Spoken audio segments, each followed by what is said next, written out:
سلام. امیدوارم امروزت هر طور که گذشت حالا که رسیدی اینجا یکم آروم شده باشی. یه لیوان آب کنار دستت بذار و نفس عمیقی بکش.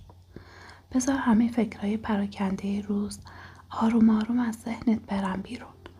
حالا با من بیا تو قصه امشب.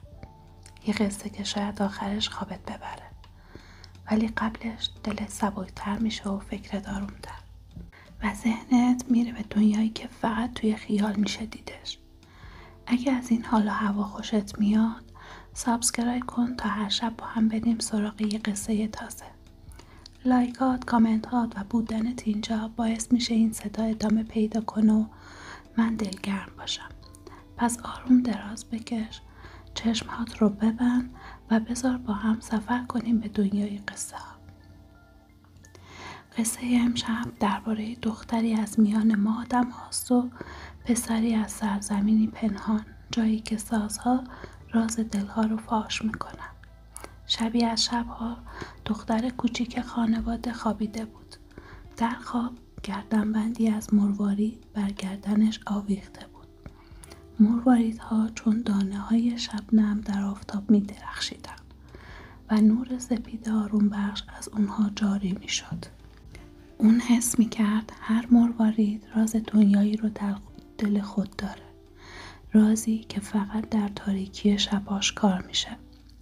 وقتی صبح شد و پرتو خورشید از لابلای پنجره چوبی بر صورتش افتاد، چشماش هنوز پر از همون درخشش بود که در خواب دیده بود.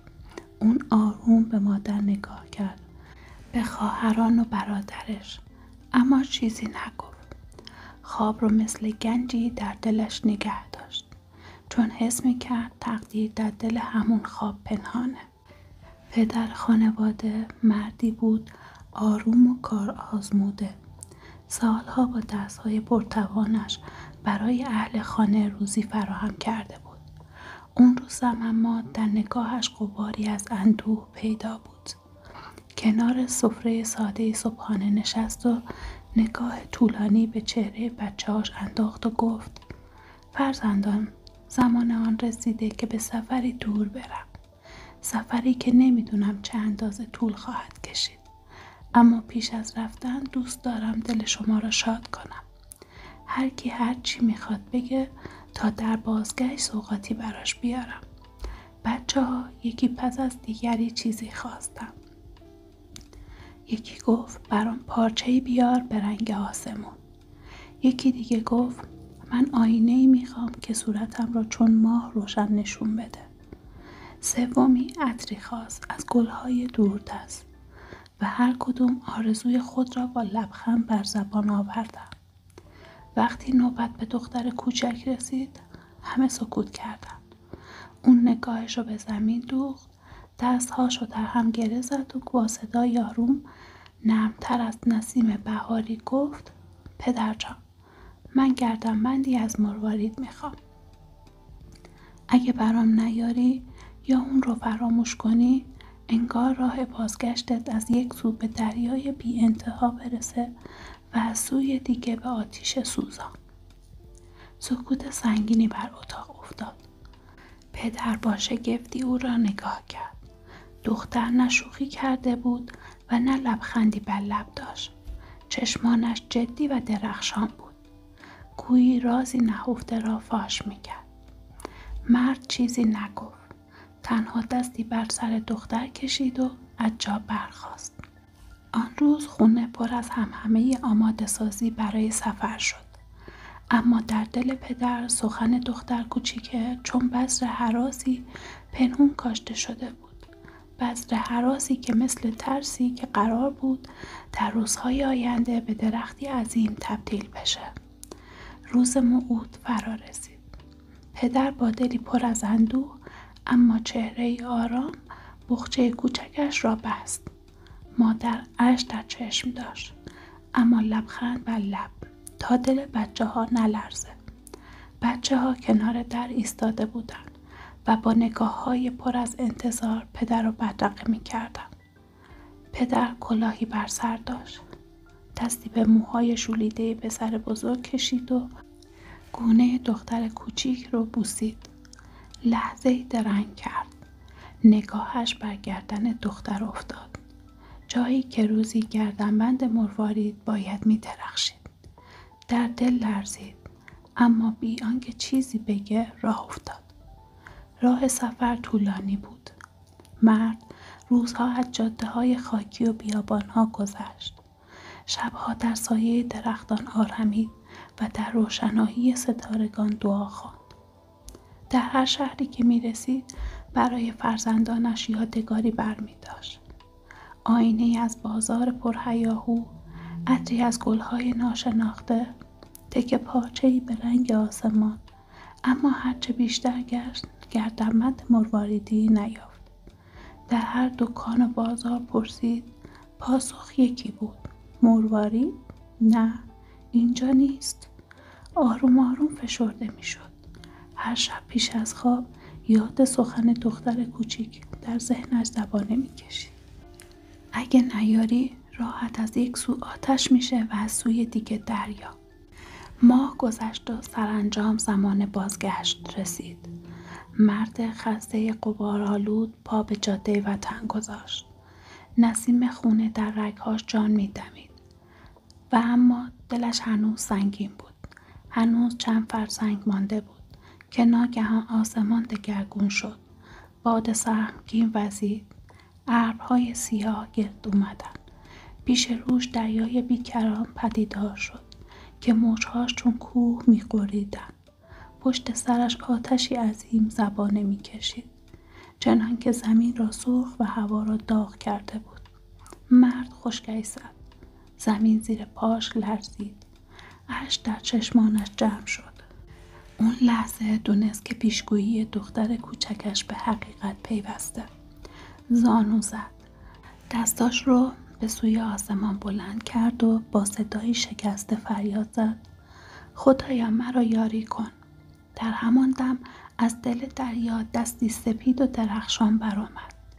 دستی که گردنبندی از مروارید به مرد داد. صدای آروم و پرصلابت در گوشش پیچید: این گردنبند را بگیر و از آتش و دریا رهایی یاب. اما به یاد داشته باش 1 سال دیگه باید دخترت رو به من بسپاری. مرد بی آنکه چاره‌ای داشته باشد گردنبند را گرفت. در یک چشم به هم زدن آتش فرو نشست و دریا آروم شد. آسمان روشن شد. اون سبکبال به سوی خانه روانه شد، اما در دل سنگی از اندوه بر سینه‌اش سنگینی می‌کرد. پدر پس از روزها سفر سرانجام به خونه بازگشت. غبار راه بر دوشش سنگینی می‌کرد، اما در نگاهش شعله امید روشن بود. فرزندان با دیدن اون به سویش دویدن، مثل جویبارهایی که به رود می‌ریزه. هر کدوم هدیه خودشون رو گرفتند و با شادی فریاد زدن. خونه پر شده بود از خنده ها.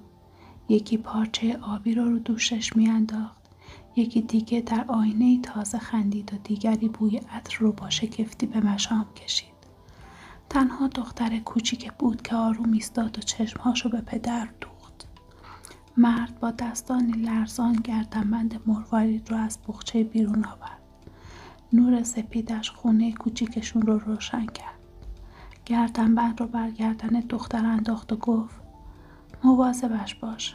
برای به دست آوردنش راهی سخت پیمودم.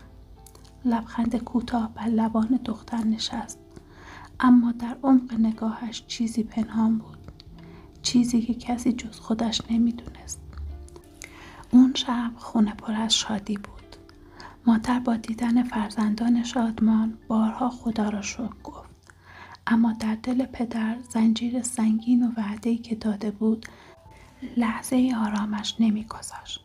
هر بار که چشمش به گردنبند می‌افتاد صدای اون دست ناشناس در گوشش زنده می‌شد: 1 سال دیگه دخترت را به من می‌سپاری. روزها گذشتند. فصل‌ها یکی پس از دیگری اومدند و رفتند. درخت‌ها شکوفه دادند. بارون بارید. خوشه‌های گندم زرین شدند. دوباره برگ‌ها بر زمین ریختند. اما در دل پدر زمان چون تیری می‌گذشت و شمارش روزها بر شونه‌اش سنگینی می‌کرد. دختر کوچک هر روز زیباتر و آرامتر می‌شد. گردنبند بر گردنش چون ماه در شب می‌درخشید. خواهران و برادرش با حسرت به او نگاه می‌کردند. اما هیچ کس نمی‌تونسته درخشش عجیب را انکار کنه. سرانجام 1 سال گذشت. سپیده‌دم روزی که قرار بود وعده به حقیقت بدل شه، مرد با اندوهی بی‌پایان بیدار شد. هنوز جرأت نکرده بود حقیقت را به همسرش بگه.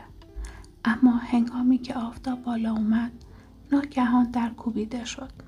غلامی ناشناس با لباسی تیره و چهره‌ای پر رمز و راز دم در ایستاده بود.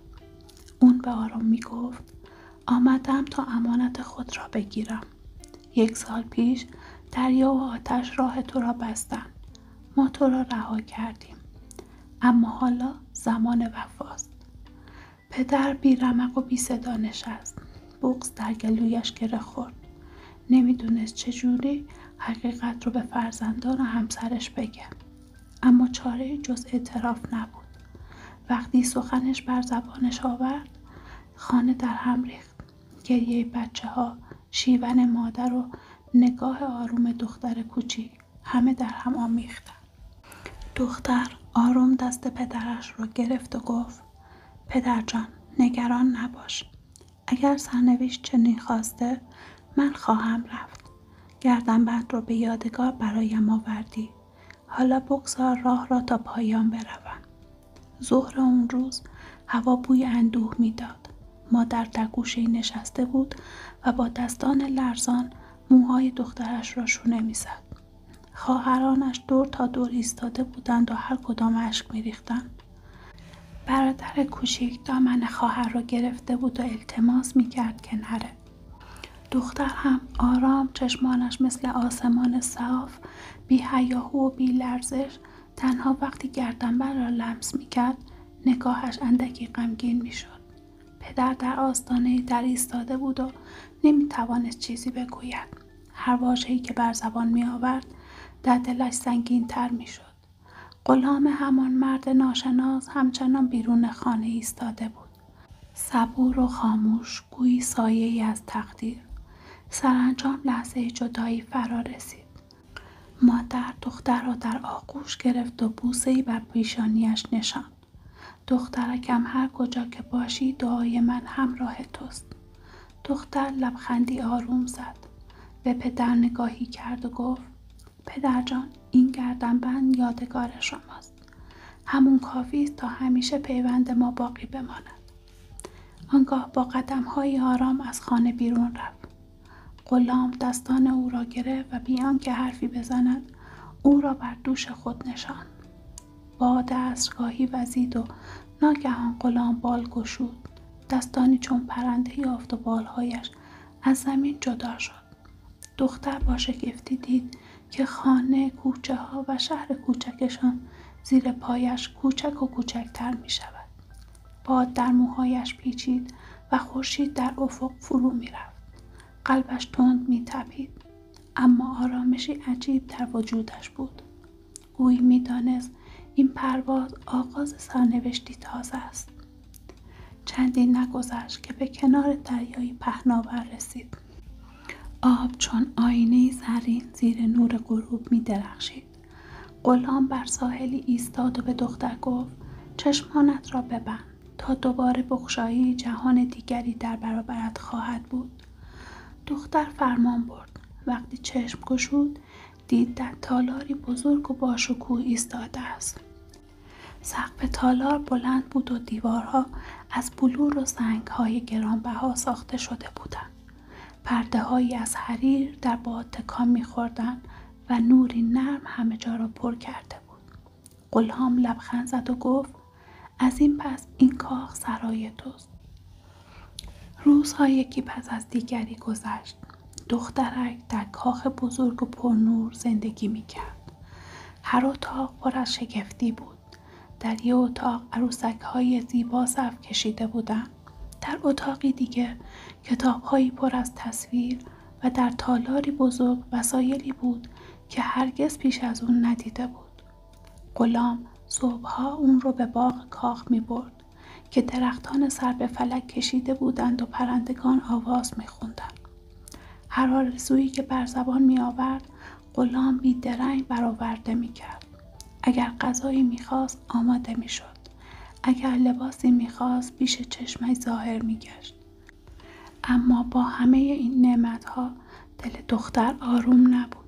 شبها وقتی به خواب می رفت اشکی پنهان بر گونه‌اش جاری می شد. دلش برای پدر و مادر و خواهران و برادرش تنگ می شد. غلام این رو می دید اما چیزی نمی پرسید. تنها بیشتر تلاش می کرد تا اون رو شاد کنه. یه رسم عجیب در کاخ بود. هر شب پیش از آن که دختر به خواب بره غلام براش نصف لیوان آب و نصف سیب می برد. با مهربانی می گفت بخور و بخواب تا خوابی آرام داشته باشی. دختر همیشه فرمان می برد. اما در دلش پرسشی بزرگ بود. چرا همیشه نصف لیوان و نصف سیب؟ چرا هیچگاه کامل نباشه؟ شبها پس از خوردن اون چشمانش سنگین می شد و بیخبر از همه چیز به خواب می رفت. اما ناخودآگاه حس می کرد در اتاقش اتفاقی می افته. سایه‌ای می اومد و در کنارش می نشست. هرگز نمی فهمید چه کسیه.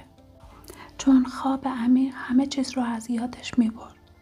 تا اینکه یک روز دلش طاقت نیاورد. به غلام گفت چرا من هر شب باید این آب و سیب رو بخورم؟ این رسم چه معنایی داره؟ غلام سکوت کرد. سر به زیر انداخت و گفت این راز رو من نمیتونم بر تو بگم. روزی خودت خواهی فهمید. اون شب دخترک تصمیم گرفت دیگه فرمان غلام را اجرا نکنه. وقتی طبق عادت غلام نیمی سیب و نیمی لیوان آب رو آورد اون رو با لبخندی ساختگی گرفت. اما وقتی غلام از اتاق بیرون رفت آروم اونها رو کنار گذاشت. دلش چون پرنده‌ای اسیر در سینه‌اش می‌تپید. به بستر رفت و خودش را به خواب زد. اما گوشهاش بیدار ماند. ساعتی گذشت. سکوت تالار چنان سنگین بود که صدای بال زدن پروانه‌ای هم میتونست فضا رو بشکنه. ناگهان نسیمی آروم پرده‌های حریر را تکون داد. در اتاق آهسته گشوده شد. پسری جوان با قامتی بلند و چهره نورانی قدم به قدم وارد شد. چشماش مثل ستاره در شب می درخشید و آرامشی شگفت در نگاهش موج می زد. دخترک با دلخوره پلکای نیمه بسته‌اش را گشود. نگاهش در هم گره خورد. جوان مکث کرد. انگار انتظار چنین لحظه‌ای رو می کشید. سپس لبخندی نرم بر لب آورد و گفت پس بالاخره راز رو یافتی. من همون شاهزاده این سرزمینم. کسی که هر شب در سکوت کنارت می نشست. طلسم قدیمی مرا واداشت تا در سایه بمونم. تنها وقتی خودت بخواهی و جرأت کنی میتونستی حقیقت رو ببینی. دختر با صدای لرزان پرسید چرا این همه وقت حقیقت رو از من پنهان کردی؟ چرا نگذاشتی زودتر بدونم؟ شاهزاده آهی کشید و پاسخ داد زیرا هیچ حقیقتی با زور و اجبار زیبا نمیشه. باید قلبت آماده باشه. باید خودت بخوای تا پرده کنار بره. رازها تنها وقتی آشکار میشن که انسان به اندازه کافی صبر و شجاعت داشته باشه. اشک در چشمای دختر حلقه زد. فهمید که تمام شبهایی که در خواب فرو میرفته فرصتی برای آزمودن دل و صبرش بوده. از اون شب به بعد دیگه سکوت و سایه جایی در کاخ نداشت. شاهزاده و دختر آزادانه در تالارها قدم می زدن. با هم سخن می گفتن و در باغ‌های پر از گل قصر میان فواره و پرندگان می خندیدن. طلسمی که سالها کاخ رو در سکون فرو برده بود در همون لحظه شکسته شد. فانوس‌های خاموش یکی یکی روشن شدند. پرندگان سرودهای تازه خواندند و آبنماها با صدای خوش آهنگ جاری شدند. یک شب زیر آسمان پرستاره شاهزاده دستان دختر را گرفت و گفت تو آزمونی بزرگ رو پشت سر گذاشتی. تو صبور بودی اما کنجکاویت رو در زمان درست نشون دادی. این همون چیزیه که زندگی از ما میخواد. صبر برای روزهای دشوار و شجاعت برای لحظه های سرنوشت ساز. دختر آروم لبخند زد. گردنبند مرواریدی بر گردنش می درخشید. اما دیگه براش تنها زیوری نبود. کلیدی بود که دری به سوی حقیقت و عشق را گشوده بود. یه روز شاهزاده اون رو به تالاری برد که در گوشه ای از کاخ پنهان مونده بود. تالاری پر از سکوت. خاک سالیان بر وسایل نشسته بود. در میان تالار سازی کهنه بر پایه چوبی قرار داشت. سازی با سیمهای نقره که سالها بی صدا مانده بود.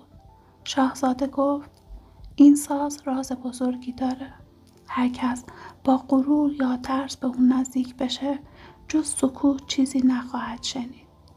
اما اگه کسی با مهر و صداقت دست بر سیمهاش بگذاره نغمه‌ای از دل اون برمیخیزه. دخترک آروم جلو رفت. انگشتانش کمی لرزیدن اما دلش آروم بود. با احتیاط سیمها رو لمس کرد. برای لحظه هیچ صدایی نیومد. اما ناگهان نوایی نرم و شیرین همچون لالایی مادرانه در تالار پیچید. صدایی که به آرومی دیوارها رو پر کرد و فضای سرد و خاموش تالار رو زنده ساخت. شاهزاده لبخند زد. دیدی گنج واقعی در دل توست؟ مهربونی و صداقتت حتی ساز خاموش رو به نغمه در آورد. گردنبند مروارید تنها نشانی بود تا تو به این حقیقت برسی. دختر اشک شوق در چشمش جمع شد. سرش رو پایین انداخت. فهمید همه راهی که پیموده بود برای رسیدن به همین لحظه بوده. لحظه‌ای که مهر حتی سکوت رو به صدا بدل میکنه.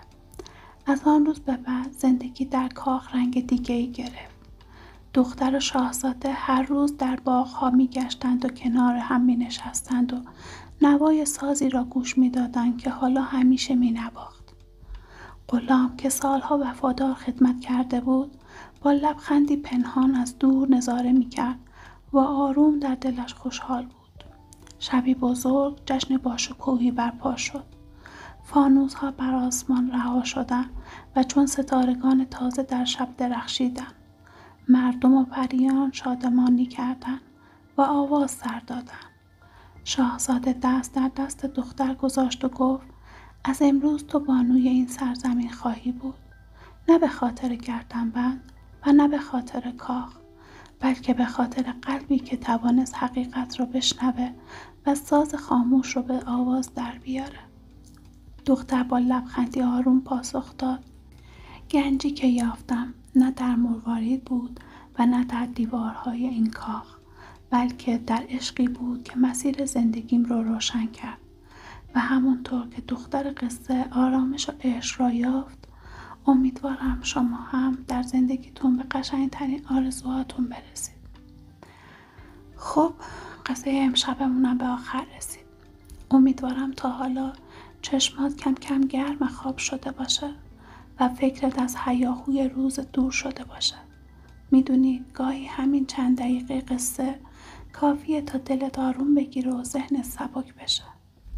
اگه از این حال و هوا خوشت اومد سابسکرایب کن تا همراه هم بشی که خوشحالم کنی تا هر شب یه قصه تازه بیاد سراغت و لبخند رو لبت بذاره.